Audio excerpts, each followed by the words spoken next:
because people would see this enormous family coming at them and ask Frank, well, what's it like to have all these kids? And, oh, they're cheaper by the dozen.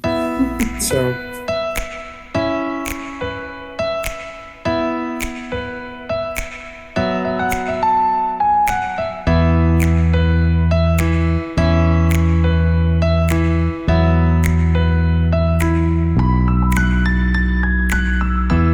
Within the profession of industrial and systems engineering, you'll find scholarships, awards, libraries, and professorships, all bearing the name Frank and Lillian Gilbreth. Their contributions helped shape the foundation of modern industrial and systems engineering. But who were the real people behind those names? On this episode of Problem Solved, we're joined by Mike Farrelly of the Montclair History Center for a fascinating look at the lives, innovations, and enduring legacy of Frank and Lillian Gilbreth, the real-life family behind Cheaper by the Dozen. From construction sites and operating rooms to classrooms, workplaces, and homes, their influence can still be felt more than a century later. And to understand that legacy, we begin with the story of Frank Gilbreth. He was born in Maine. He was born comfortably. His family was not rich, but they were comfortable. His dad owned a hardware store and raised cattle and livestock on the side. They were comfortable, but he died when Frank was very young. He had one brother and one sister. His mom moved to Massachusetts, and his dad had set up a trust for his mom, and she got by taking advances from the trust. But somehow the trust vaporized. It disappeared. Whether it was mismanagement, greed, nobody knows. It just disappeared. So his mom became a school teacher, and they moved to the Massachusetts area. She became a teacher. School teachers didn't make much money back then. So she opened up a boarding house in her home to help get by. And that affected Frank. He was very concerned about helping his mom. He was not a particularly great student in school, although when he got to high school, he became very interested in math and science. He took the entrance exam to go into MIT, but decided to go to work instead in order to help his mom out. And he joined a construction firm, the Whidden Construction Company. Renton Whidden had been his Sunday school teacher. Renton also owned a construction company, and he gave Frank a job as a helper. But Frank rose through the ranks quickly. He was particularly interested in bricklaying, and he became a bricklayer's helper. And he started paying attention to how each individual bricklayer did their job and noticed that they didn't all do it the same way. And he began to start thinking about the best way to put bricks in. He developed, this is one of his major developments, was a scaffold where the platforms could be changed quickly, and most importantly, there was a extra scaffold, an extra platform that was put there strictly to put the bricks on. Before that, helpers, they're called hod carriers, would just dump the bricks at the feet of the bricklayer, and the bricklayer would have to bend over, sort through the bricks, looking for the best side to face out, and it took a lot of time. So Frank said, well, let's put a platform within easy reach of the bricklayer where he doesn't have to bend over and pick up bricks, and let's have a lower paid helper or assistant sort those bricks so that they're all laying on the platform with the best side in the right position, so that all the bricklayer has to do is pick the brick up with one hand, put the mortar on with the other hand, and slap the brick in place. This reduced the motions to about 4 motions. Frank was able to lay 2,700 bricks a day, and where the average had been 900 to 1,000. Wow. Yeah. So after 10 years, he became Whidden's chief superintendent, but they wouldn't make him partner. So he started his own construction company, and they were quite successful. They could build buildings in record time. Along the way, he granted 13 patents. In 1912, though, he decided he was getting interested. He was married to Lillian at that point, and he and Lillian became fascinated with the techniques of Frederick Taylor, who I'm sure everybody in the audience is familiar with. They decided to give up construction and go into the time management field. In 1904, he married Lillian Moeller in Oakland, and they moved to Massachusetts. That becomes an important point later. So now we're going to talk a little bit about Lillian.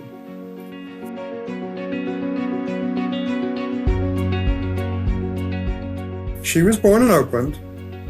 She was the second of 10 children. Her parents were a little bit wealthier than Frank's parents. He sold, William Moeller sold building supplies. Lillian was schooled at home until she was 9 years old.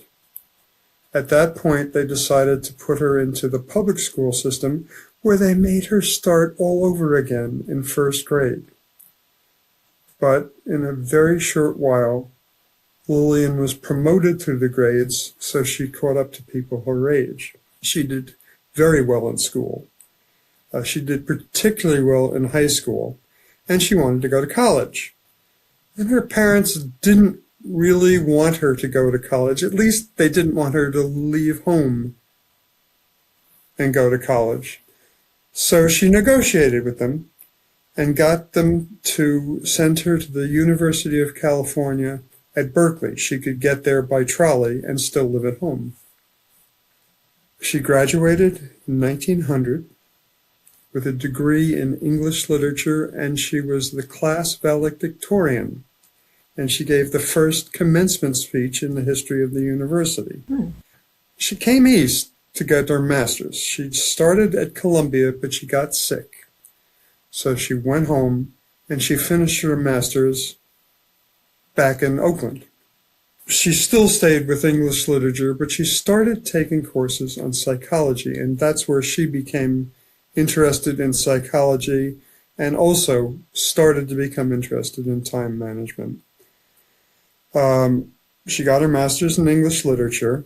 Before she started her doctorate, the family thought, it might be nice if she took a trip to Europe, to kind of a little break.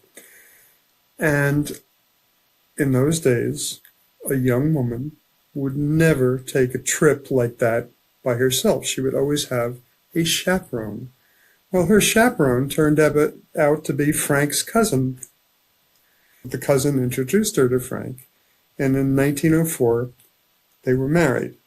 She moved east. She attempted to finish her doctorate in California at Berkeley, and she completed her dissertation, but the college would not award her the degree because she didn't meet their residency requirements. They required that the person live in California. Well, at that point, she was living in the Boston area. Well, nothing deterred Lillian, so she immediately enrolled in Brown and got her doctorate in another field. She was interested in teaching, so she got teaching certificate, and she did her dissertation on eliminating waste and wasted time and wasted motions in the art of teaching.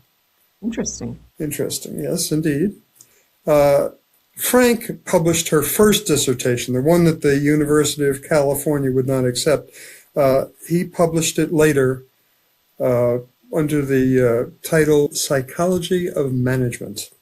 So I think that probably gives you the basic backgrounds, and it tells you what kind of people they were. Yeah, a very good team. They turned out to be an exceptionally good team. As I said, they became interested in the methods of Frank Taylor, and they started their own business, consulting in time management. Around 1916, it's not clear, around the end of 1916 or 1917, they moved to Montclair, which is why I'm so interested in them. Yeah. And why the people I talk to are so interested in them. The house isn't there anymore. It was an old house. They didn't build it. The carriage house where they filmed a lot of their projects, that's still there.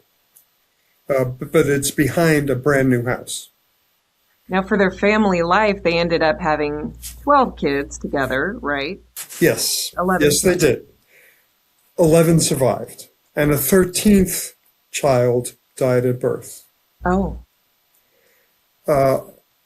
Mary Gilbreth only survived to the age of 5.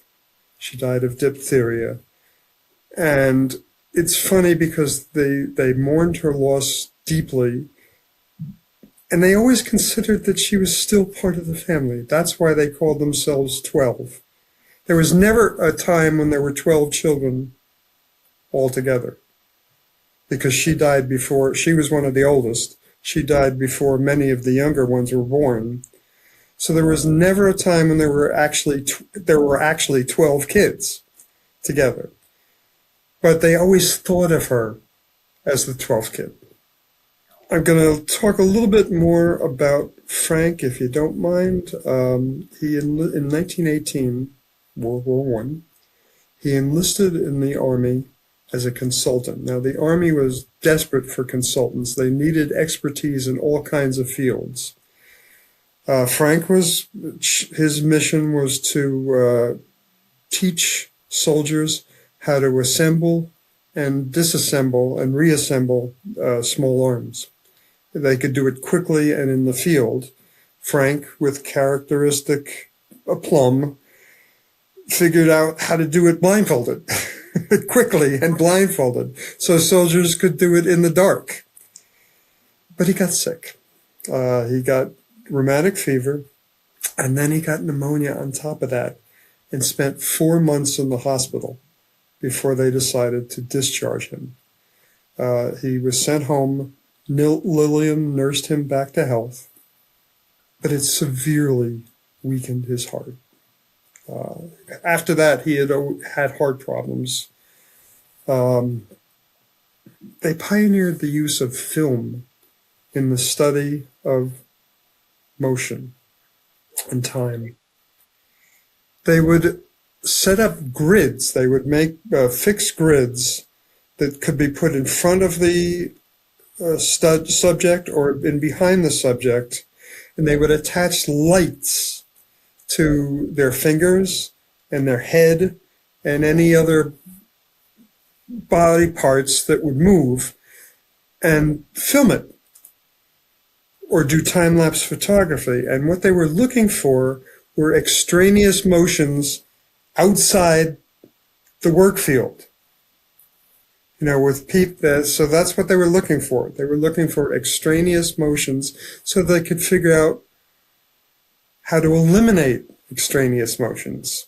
Oh, that is interesting, because I saw those pictures and I could not figure out what that was. It looks like when you see photos of long exposure, you know what I mean? Yes. That's what it looks like. I'm going to put some. Well, that's what you see. That's what you're seeing. That's what it looks like. Yeah. And they're looking attached to their fingers. Oh, wow, interesting. Yes. Huh. And they did it for all kinds of fields, even like clerical fields for secretaries, and they did it for all kinds of fields.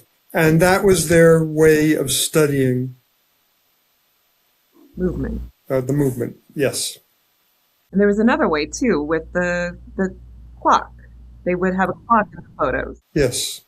But they weren't as interested in speed as Frederick Taylor was. Oh, okay. They were looking for a clock. If you notice that clock, it doesn't have numbers on it. Oh, I didn't notice that. It does have little, perforations on it so that they can measure units, but they're not really trying to time the employees. Got it. They broke the work down into units. They jokingly called the units thirbligs, which is kind of their name backwards. It's not exactly their name backwards, but it's kind of their name backwards. And they broke it down to different units where they could identify what the person was doing, how the person was doing it, and that's how they measured. It was a very scientific study. They measured everything. The part that fascinated me is that Lillian was a full partner with Frank, even though she was raising 11 kids. They were, in the beginning, they were well off enough that they could have hired, they had servants. And for a lot of years, Frank's mom lived with them. So they helped, the other adults helped raise the kids. But Lillian was amazing. She was a full partner with Frank, but she found time for all of her kids. Frank Jr. once said that even though she was running around taking all the care of all these kids, she'd managed to make each kid feel like an only child. Oh, I love that. I do too. And as we all know, Frank Jr. and his sister Ernestine Gilbreth Carey wrote a book about life in the Gilbreth house, where the Gilbreths often made their children the subjects of their study. They watched how their children did things and figured out better ways to do the same thing. Frank and Ernestine wrote a book about it, highlighting the amusing things that happen. And they called it Cheaper by the Dozen, because Frank Sr. used to joke that everything was cheaper by the dozen. If you got a dozen of something, it was cheaper. So that was, because people would see this enormous family coming at them and ask Frank, well, what's it like to have all these kids? And, they're cheaper by the dozen. So that was made into a movie in 1950, and I think we've all seen it. I don't think there's anybody in the universe that hasn't seen it. What it also highlighted is the fact that the Gilbreths, Frank and Lillian, were always teaching the kids. They never missed an opportunity to teach the kids something. They had a summer house on Nantucket Island, and they put Morse code on the walls so that the kids could absorb Morse code without even thinking about it. So they were always exposed to Morse code, and they would just absorb it. If you looked up, they had the constellations and the planets on the ceiling, so that the kids could learn a little bit about the basics of astronomy. They loved to do pop math quizzes, Frank especially, and they would then suggest tricks, ways to do mental math, ways to do math in your head quicker.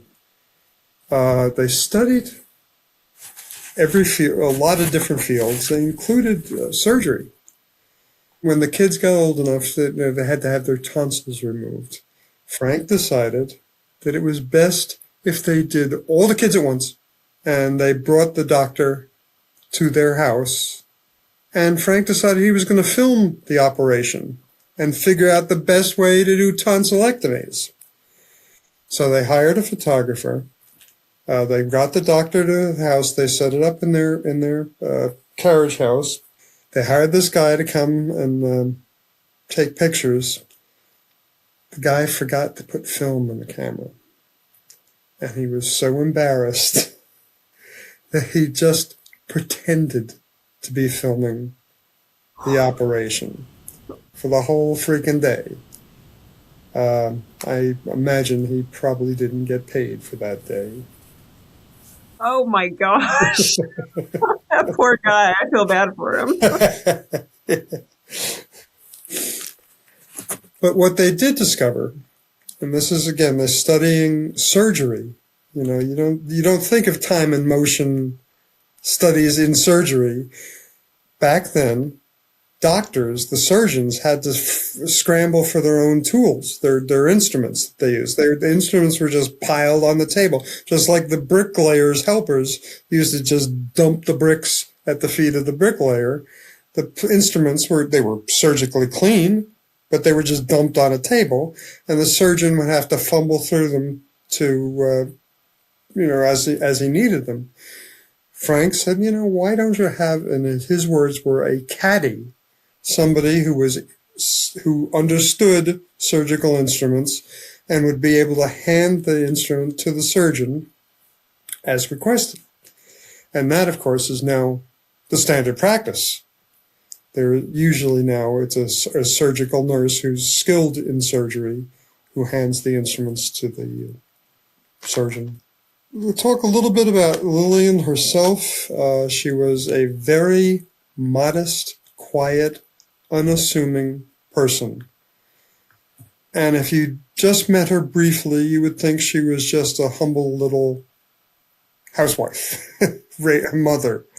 Well, she was that, but she was also a very determined, logical, well-educated person.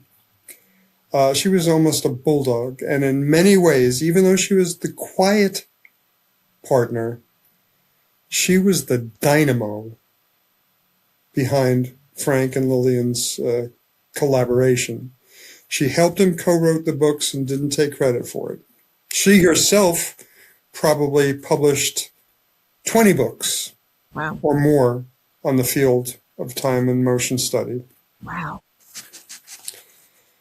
What I love is the strongest word, and the kids make a point of this in Cheaper and that does it by the dozen. The strongest word, she never swore, the strongest word she would use was Eskimo. And if she was unhappy or displeased with something, well, that's very Eskimo. In 1924, in June of 1924, Frank was set to go out on a lecture tour of Europe. He got to the local train station, the Montclair-Lackawanna train station, which is still there. And when I give this presentation in Montclair, everybody loves to hear about this. He forgot his wallet, and he went to a payphone to call home, and he was hoping, they didn't live that far from the train station, he was hoping one of the kids could bring his wallet to the train station. He had a massive heart attack in the middle of the phone call and dropped dead in the middle of the phone call. Lillian was on the other end, Frank. And then eventually the operator comes on and says, it seems that the person has hung up.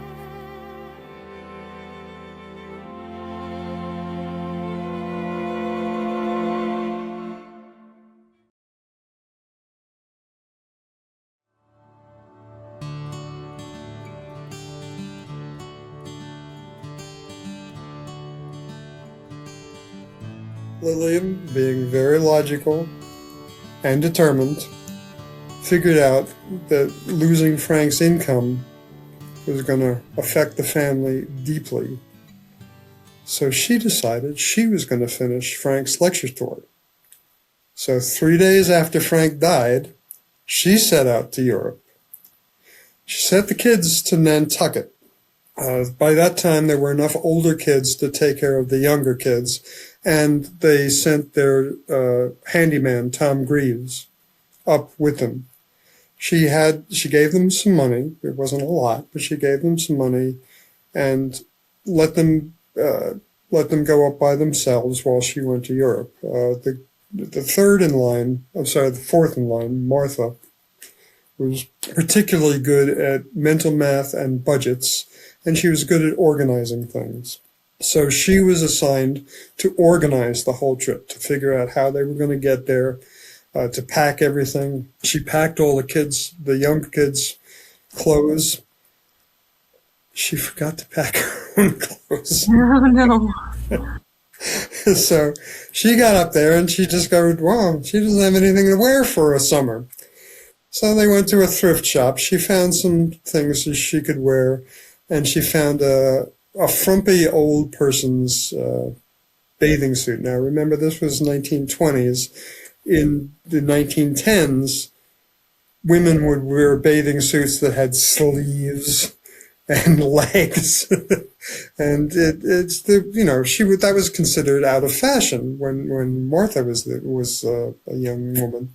When Lillian came back and met them at the end of the summer, she brought Martha. She had heard about all this, and she brought Martha a brand new fashionable bathing suit. The kids were so careful with the money and organized things so well that they even had a little bit left to celebrate at the end of the summer when the mom came back. My goodness. Let's get to the fact that Lillian was a woman, and she was a woman in a field that pretty much was limited to men, and she got a lot of resistance. And there were a lot of companies that didn't want to deal with her alone. They were willing to deal with her when she was with Frank, but now they were not willing to deal with her as a woman. On the lecture tour, there was a couple of clubs and meeting halls that would not allow her entrance because she was a woman. And she had to hand the speeches over to a man. She did it, but I'm sure there were a lot of Eskimos uttered on that occasion. She was pretty mad. She did realize she realized that she was going to have a tough time as a woman in a man's world. So she decided to concentrate on things that affected women, where she might be given a little more latitude and she might be accepted a little bit more. So that leads us to the kitchen. She was able to convince the Brooklyn Borough Gas Company to set up a model kitchen for the Women's Exposition that was held in New York in 1929. But again, the design of the kitchen was the idea was that everything was kind of in reach. Yes. It was the basis of what we call the kitchen work triangle now. It was a kind of an L shape, and all the appliances, the sink, the refrigerator, the oven, everything these days, the kitchen triangle, everything has to be within 6 or 7 feet of everything else. So you reach everything with a minimum of steps. Now, if it were up to Lillian, the cook would stand in one place and all the appliances would be designed so that they were within reach without moving at all. Lillian wanted it to be almost no movement whatsoever. Of course, that was not, companies weren't interested in customizing all the appliances for the individual. They wanted, for them to make stuff efficiently, they have to standardize. So they try to pick good dimensions that are ergonomic and practical, but everything they make is the same. Because again, Lillian wanted everything tailored to the individual. She was very concerned with the happiness of the person cooking. She was a psychologist, and she was interested in the psychology of how things worked. That, by the way, is one of the biggest differences between them and Frederick Taylor, is Frank and Lillian were very interested in the individual rather than the overall effect. we'll get to that a little bit later. The kitchen was a smashing success. They thought, it attracted a lot of attention, but it did not get Lillian a lot of design contracts. Again, because she wanted everything to be designed for the individual. For instance, if it was a tall woman who was cooking, she wanted a sink that was higher off the floor than for a short woman. She wanted a higher stove. Again, companies weren't interested in customizing everything for the individual. She designed, in 1933, she designed for the World's Fair in Chicago, she designed a management desk for IBM. And this was kind of everything all in one place for the manager who were watching production facilities. This desk had everything. It had a built-in clock. It had shelves for reference books. It had shelves for charts and places to hang charts up. It had a place for a typewriter and an adding machine. Now, remember, this is 1933, so there were no PCs, no laptops. That was Lillian's mission in life. She wanted to make things easier for people to do their jobs. She invented the first foot-operated garbage can. Companies realized that she approached things from a psychological point of view. And so they hired her not only to design stuff for women, but also to help them market to women. She had a long-term contract with Johnson & Johnson to market feminine hygiene products. And that's how she got by. She was very successful. If you compare yourself to her, if you start reading about her and compare yourself to her, you're going to start to think of yourself as an underachiever. It is amazing what this woman was able to accomplish, seemingly effortlessly. Wasn't she awarded, how many honorary doctorates was she awarded? 23. Oh my gosh. I knew it was a lot. From Princeton. Wow. From prestigious universities like that. Of course, from Purdue, because she taught at Purdue. She taught at Purdue for over 20 years, almost 23 years. In fact, the chair in industrial engineering is named for her at Purdue. This kind of leads us into the differences between the Taylor method and the Gilbreth method. Again, Frederick Taylor was interested in speed. The symbol of his work is the stopwatch. On paper, I don't know personally what he felt, at least on paper, he did not care how easy the job was for an employee, as long as it fit into the system. His thing was fast. Do it as fast as possible. Didn't really seem to care whether it was easy or not. And his ideas kind of fed into the concept of production lines, where the employee is just almost part of the machine, and relies heavily on management to train the employees and to measure efficiency and quality and constantly be revising it to come up with the most efficient, fastest way to do things. Again, the Gilbreths were more concerned with the individual. Now, the net effect comes out pretty much the same. It was really a philosophical difference between the Taylors, or Frederick Taylor, and the Gilbreths. It's just the way they approach things. But actually, in reality, the results came out pretty much the same. It led to a feud between Frederick Taylor and the Gilbreths. They stopped speaking to each other. They actually, in the early part of the 20th century, they worked together, but they stopped speaking to each other. Lillian tried to patch that up at the end of her life. The feud exists. It's mostly their students and their followers who keep the disagreement going. And I am not enough of an industrial engineer now to know if they're still feuding. Both schools use science and measurement to calculate the most efficient way to do a job.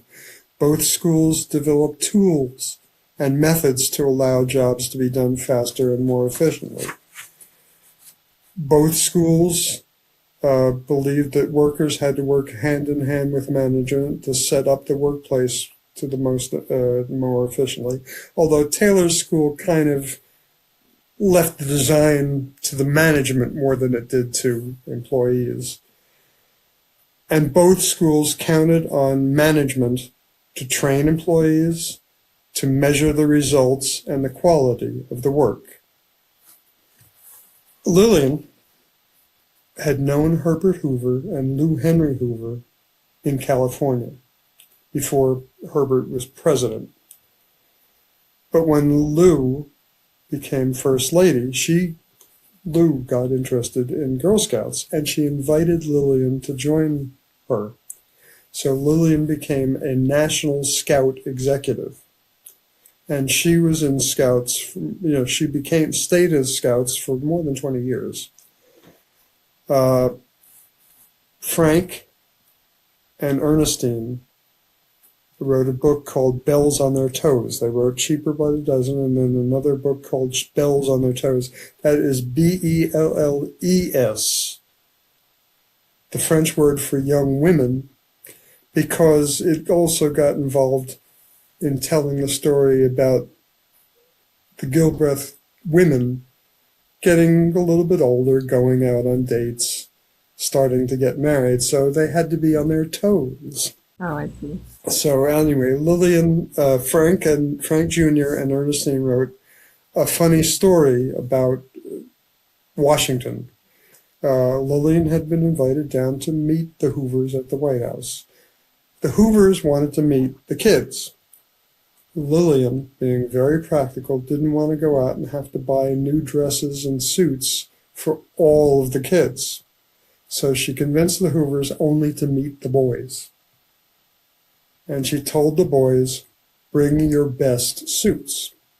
She wanted them to come down by train, but they did the calculations and they figured it was cheaper to go down by car.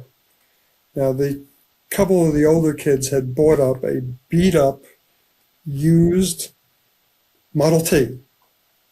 Now, this is in the 30s, so Model T is past its prime. Ford is no longer manufacturing Model Ts. They got a used one for $20. It didn't have any fenders, didn't have any roof.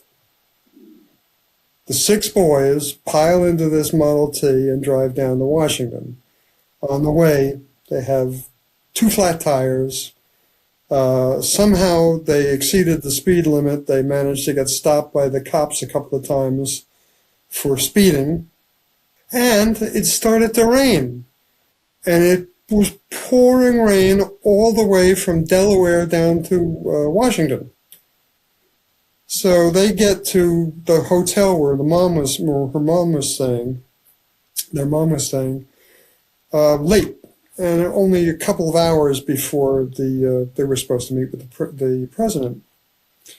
So Lillian gets an ironing board from the hotel, and she starts drying out the boys' clothes.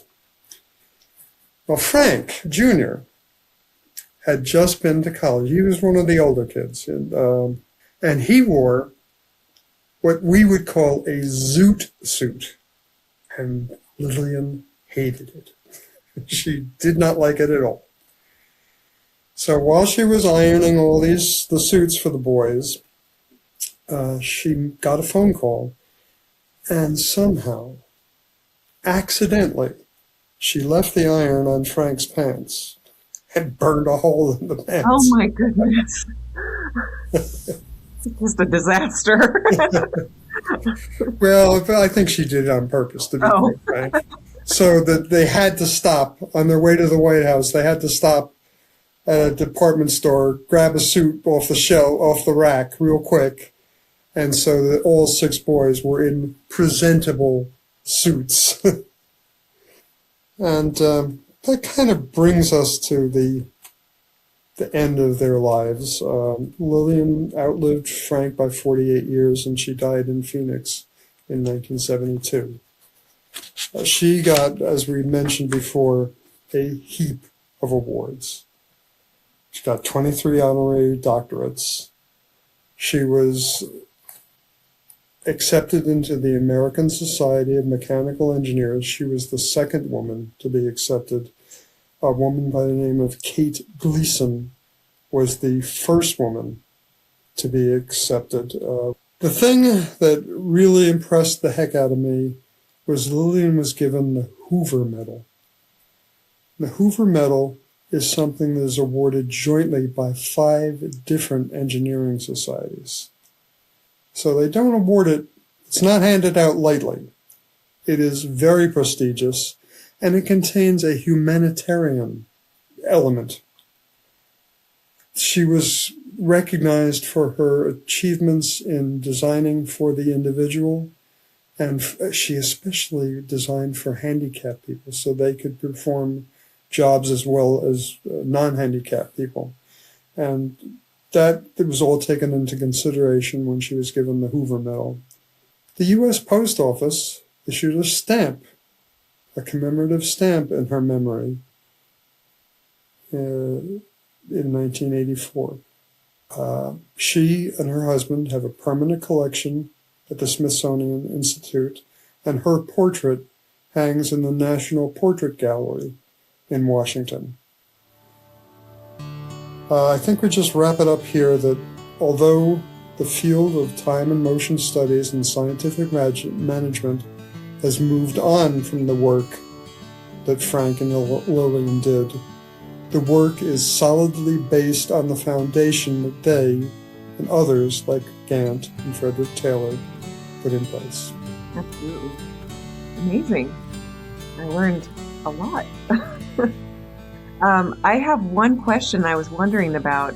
I know that a lot of people have maybe seen the more recent movie, and I know that you had a presentation where one of the grandchildren of the Gilbreths attended that presentation. It was a virtual presentation, and I was just curious, can you share with the family what their thoughts were, or what that more recent movie got right or wrong about the Gilbreths?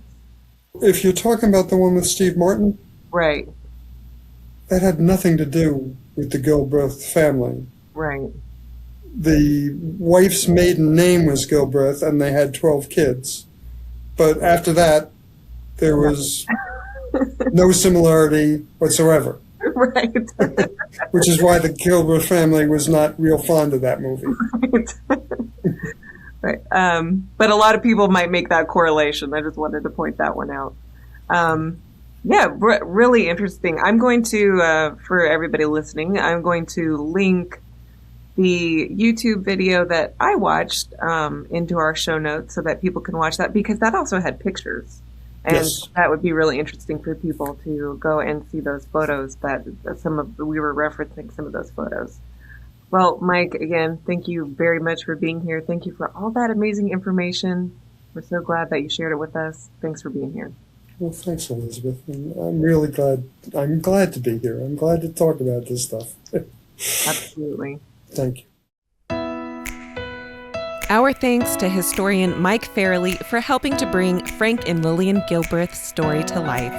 If you'd like to learn more about Frank and Lillian Gilbreth, we'll include additional resources in the show notes. Thank you for listening to Problem Solved. Every great solution is a story worth telling.